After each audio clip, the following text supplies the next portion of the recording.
Hello everyone, welcome back to the channel. In today's video, we're going to be talking about the moral argument for Trump. So in today's video, I'm going to be making a very political argument here. It's not really going to be like, I guess I could take it back a little bit. It's not going to be really political. It's going to be more as a moral Christian argument for Trump, why you should vote for Trump against Kamala. So in today's video, we'll be talking about that and how all of that is still tied to Bitcoin. So if you're thinking, well, what does this have to do with Bitcoin? It does. It has a lot to do with Bitcoin. So if you're a Bitcoiner, don't miss this video. I'll be making that argument for you. Again, I'll be coming at it from the perspective of a Christian, right? I'll be coming at it from a perspective of a very, very hardcore Christian, which means I believe everything the Bible says. I believe every single word it says. I believe it's the word of God. I believe all of that 100%. So I don't just cherry pick things I like or I don't like from the Bible. 100% true in all aspects. So that's what you're going to get from today's video. I'll be making that argument for Trump. So if you wanted to know what does a Christian think about Trump, I'll give it to you right now. So make sure you guys, if you like this video, hit like on the video, subscribe to the channel. And before we get started, Bitcoin saves your wealth and Jesus Christ saves your soul. All right, let's go. So today, argument for Trump. So you might be thinking, well, why would you vote for Trump? I'll give you some of the negativities about Trump, some of the bad things people say about Trump, and a lot of them are factual. So I'll tell you why, even though he does these things, why I would still vote for him. All right, so the first argument here is when voting for Trump as a Christian, Trump is not my pastor, okay? I don't consider Trump to be a Christian, okay? I don't think he's a Christian at all. Does he have Christian culture? Sure. Does he believe in Jesus? Of course, probably does. By the way, Bible talks about that a lot. People that believe in Jesus, even demons believe in Jesus. As a quote from the Bible, demons believe in Jesus. So believing in Jesus doesn't make you a Christian, right? What makes you a Christian is, do you love Jesus? Do you love Jesus more than anything on the planet? Do you love Jesus more than your family, more than your friends, more than money, more than Bitcoin? Do you love Jesus more than Bitcoin? Do you love Jesus more than the country you were born in? Do you love Jesus more than your own health? Do you love Jesus more than your own ambitions, more than your own reasons for living on this earth, right? Is Jesus the top priority? Is Jesus the number one goal? Is Jesus everything? Would you sell everything you have?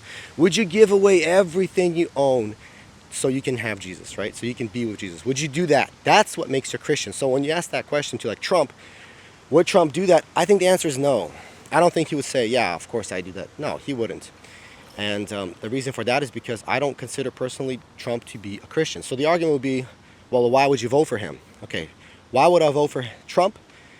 And which, by the way, I just moved to Florida, so there's a 30-day window where you change states, and I was basically moving in that window, so it's impossible for me to vote in Florida for Trump, by the way. But I would vote for Trump. I just moved here. I literally can't. But I did vote for him the other 2 times, by the way.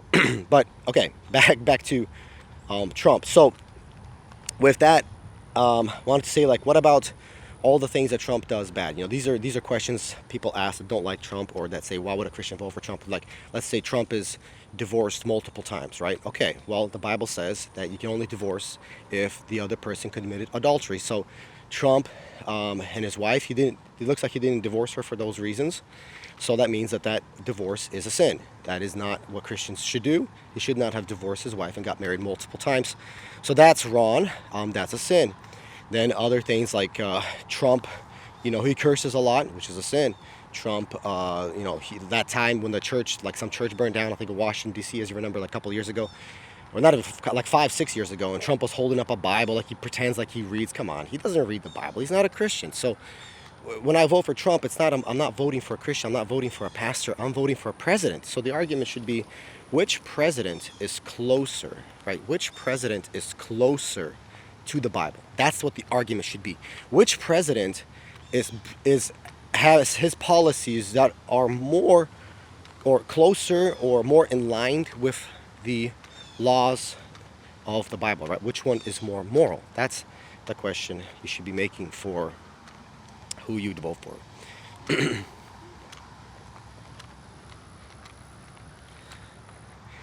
Anyway, gotta pass some people here, but so that's the question you should be making. So which one is closer? Now you ask that question, okay, who are we comparing? We're comparing Trump versus who? If it's Trump versus my pastor, Obviously the pastor, right? If there was like a vote, I vote for my pastor, but I can't. He's not running for president. So I gotta vote for Trump versus who? Well, whoever's against Trump. Well, who's that? Well, that's Kamala. Well, obviously you can't vote for that because that is 100% against the Bible. 100% against the Bible. So, you have the Democrats supporting everything that is unbiblical. Taking wealth from those who achieved it and taking it forcefully, basically stealing wealth and giving it to someone else who didn't earn it is called theft. Forcing taxes on someone when I don't agree on those taxes, right? Basically taxes that are going to things that go against my morals would be called immoral taxation, right? Which, by the way, Democrats and Republicans all do that. But which one does it more, right? Which one is the one that goes against the Bible more? All of that points to Kamala, but it points to the Democrats. Which one supports, the A word of children, right? I don't want to say it on YouTube, but you know what I'm talking about. Which one supports that? You say, well, they both support it. Well, one supports it up to all the weeks, so basically you can do it anytime. That's their goal. The other one says it should be states' rights. So which one makes it harder to do that, right? Which one makes it harder? The answer is, well, that'll be Trump. Well, that's the one I'm going to be voting for. So you can see how, as a Christian, when you vote for Trump, you're voting for something that is closer to the Bible. Again, I want to bring this back to what's the point of voting? What's the point of having a government? All that stuff, right? What's the point of all of that for a Christian? A point for the reason the government exists from a Christian perspective is to create morality in society. That's what it's for, right? The government's out there arresting murderers and arresting, degenerate people and all of that are committing crimes. That's what the government is there for. So, like, which one is going to bring more peace? It's going to create more biblical laws, right? And I'm not making the argument that Trump is creating biblical laws. But the argument I'm making is Trump is closer to the Bible when he makes those laws, right? And so on. So that's the idea I want you guys to hear out. So in terms of like who would I vote for, obviously Trump. I vote for Trump now. I vote for Trump in 10 years, 20 years, 30 years, 50 years, and so on. I'd always vote for Trump. When would I not vote for Trump, right? When would I not vote for Trump? If it was Trump versus my pastor. Trump versus my pastor, I vote for my pastor. And I think that's basically what every Christian says. When you talk to a real Bible-believing Christian, the Bible comes first. God is first against everything, including the government. I want you to understand that as well. We as Christians, we put God first, including the government. The government is not first, right? God's laws are first. Give you another another example. So this example, see, I think it's in the book of. By the way, I'm just talking off the top of my head, so don't think that I prepared all of these arguments. I'm just telling you from like the very base level of what a Christian thinks about Trump. But the Bible verse talking about the apostle Peter when the Pharisees came to him and said, well, we're gonna stop you from preaching Jesus, right? We're gonna tell you can't do that. We're the religious authority, so you can't do that. And Peter said, well, who am I gonna listen to? Am I gonna listen to you, which is basically they were the government or the authority, or am I gonna listen to Jesus? Because Jesus said I should go preach the gospel. You're telling me no, I should not. Which one should I listen to? And obviously the answer is he was being sarcastic, because the answer obviously is, well, obviously I'm gonna listen to Jesus. I'm not gonna listen to you. So that's the argument we make here in terms of government. If the United States passes a law that goes against my Christian beliefs, right, then I will not support that law. And if that means that you get in trouble, oh well, all right, well, that's the price you pay. And I'll pay that price every day, every week, every year, for all eternity. Whatever, it doesn't matter. So it doesn't matter what the cost is, because Jesus is more important, and it's more important than the government. So that's why a lot of people are patriots of their country. You should put Jesus as your banner. You should have Jesus as the one that you're a patriot for, right? The one that you love the most. And not put, a country above Jesus, So it's kind of funny that people they really, really, really pick something they believe in.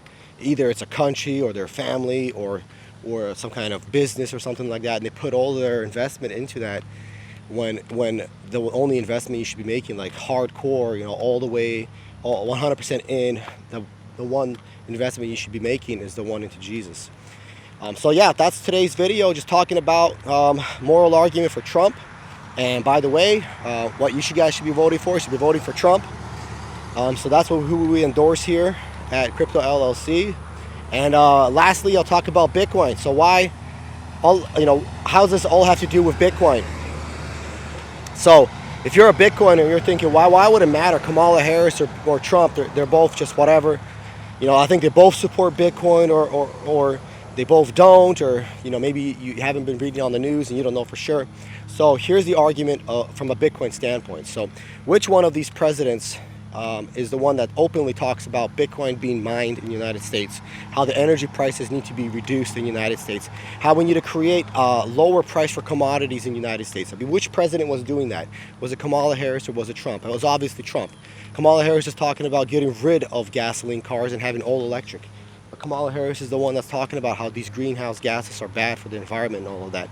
Trump is the one that's saying, no, we need to actually drill more. We need to get more gas. We need to get more energy. We need to get more nuclear energy. We need to have all of that. We need to reduce prices. So when you're talking from perspective of Bitcoin, the number one issue with Bitcoin, if you're a Bitcoin miner, is the price of electricity. And the one president that is talking about reducing that price, basically increasing your income or actually just having your business survive, the number one president that's talking about that would be Trump. It would not be Kamala. So Trump, again, from a Bitcoin mining standpoint, is a more Bitcoin-friendly president. Also, keep it in mind that Trump is the one that showed up at Nashville 2024 at the Bitcoin conference. Kamala Harris didn't even bother showing up because, again, she doesn't support Bitcoin. So if you're a Bitcoiner, you believe in freedom, financial freedom, right? You believe that Bitcoin gives you that freedom because no one can take it away. You have it on your private wallet. No one can touch it. Governments can't touch it. No one can take it.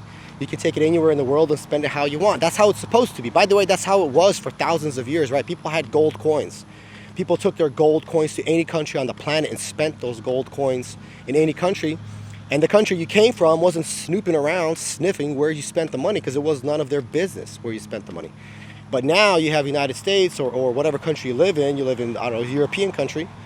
Now that government's like, well, where'd you get the money? Or where are you going to spend the money? Well, did you do this with the money? Well, you can't buy this, and you can only buy this, and you can't buy that. And you have to be in this framework of what you can purchase. That would be government. That would be Kamala Harris, right? She's the one that would be sniffing around, seeing where you're spending those dollars. So from her, like, being in charge, that would be negative for Bitcoin.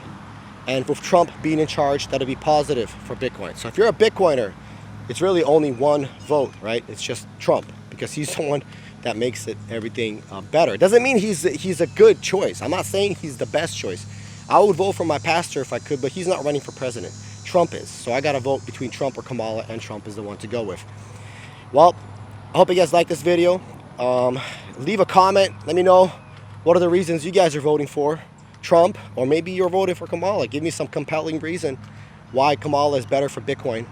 I'll gladly read those comments and see if you have a great point or not. Maybe we can create more content talking about it. But if you're looking for a Bitcoin farm, looking to build a farm, we have North Dakota available here. We just passed our CUP, so we're ready to build there. So if you're looking for that, check out our site, cryptollc.org. And that's going to be it for this video. Until next time, goodbye.